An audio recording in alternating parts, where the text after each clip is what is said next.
సోలినా trust director గారు Bhaskar sir వాళ్ళ పిల్లలు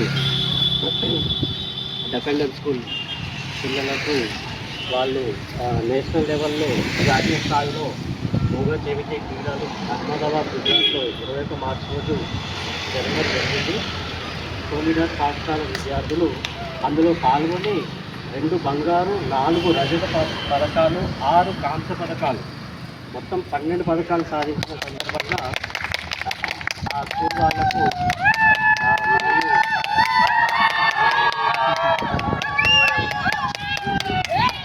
సురేష్ సార్కి మరియు భాస్కర్ సార్కి మిగతా స్టాఫ్ అందరికీ కూడా ధన్యవాదాలు. Thank you and best of luck. And మీరు ప్రతిసారి ఈ విధంగా మనకు డెఫెండమ్ అనేది ఒక ఏమంటారు వీక్నెస్ కాకుండా ఒక శక్తివంతంగా మీరు ప్రదర్శించడం అనేది చాలా సంతోషకరం. And good, congratulation, best of luck. 4 రాష్ట్రాలలో తెలంగాణ